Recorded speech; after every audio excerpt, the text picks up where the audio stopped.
ठाकुर जी अब धीरे धीरे 3.5 वर्ष के हो गए और जैसे ही 3.5 वर्ष के भये महाराज, मानो जैसे उनके शरीर में स्प्रिंग एक्टिवेट हो गई हो। इतना ऊधम मचाते हैं, इतना ऊधम मचाते हैं, पूरी गोकुल की नाक में दम कर रखा ठाकुर जी ने। यशोदा मैया ने लाल जी को नूपुर पहना रखे।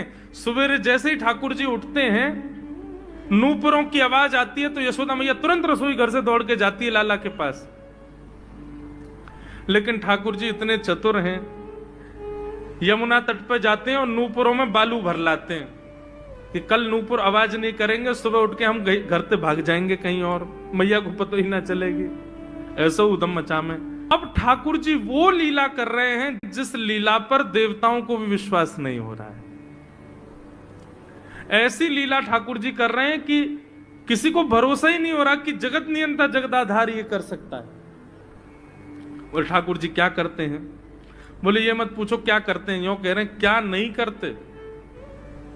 जो माता पिता अपने बालकों को बहुत ऊधमी समझते हैं, बहुत बड़ी कृपा है ठाकुर जी की कि आपके घर ठाकुर जी जैसे ऊधमी बालक नहीं है। ऊधमों के सिरमौर हैं ठाकुर जी। कैसा ऊधम मचाते हैं? नहा धो करके ठाकुर जी सवेरे तैयार होते हैं, सबसे पहले गैयाओं के पास जाते हैं। मैया कहवे लाला नहा धो के सबसे पहले गैयान को प्रणाम करवे जा, गैयान को स्पर्श कर फिर कछु करियो। ठाकुर जी गैयाओं को प्रणाम करने जाते हैं। जैसे ही देखते हैं कि कोई गैया बैठी है, सो ठाकुर जी कहें अरे अरे मैया या गैया को आलस आ गयो, या को आलस दूर कर दूं। सो बैठी हुई गैया के ठाकुर जी सींग पकड़ लेते हैं और सींग पकड़ करके अपनी ओर खींचते हैं। दूसरी तरफ से सींग बलराम जी पकड़ लेते हैं। अब ऐसे सींग पकड़ करके ऐसे ऐसे गैया के सींग हिलाते हैं। अब बैठी रहती गैया थोड़ी देर तो कोई बात नहीं, जैसे जोर जोर से हिलाना प्रारंभ करते हैं सोई गैया खड़ी हो जाती है।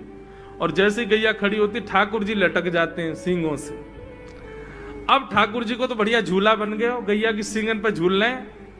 थोड़ी देर तो गैया इधर से उधर ठाकुर जी को झुलाती रहती है, लेकिन थोड़ी देर बाद जैसे ही ठाकुर जी की पकड़ कमजोर होती है, गैया को पता चल जाए कि अब लाला गिरवे वार है। सो गैया भी इतनी चतुर कि वो गोबर में ही जाके खड़ी हो गए। ठाकुर जी के आगे को चल, मैं गोबर में है जाऊंगा। गैया के ना अब तो मैं यही खड़ी रहूंगी, तुम गोबर में ही गिरो। और सोई ठाकुर जी को हाथ छूट जा, मैया मैया बचाइयो, देख जे गैया मुंह को गोबर में फेंक रही है। अब मैया जब तक बचावे आवे तब तक तो लाल जी के हाथ छूट जाएं और ठाकुर जी गले गले तक गोबर के ढेर में जाके गिर जाएं। पर यशोदा मैया निकाले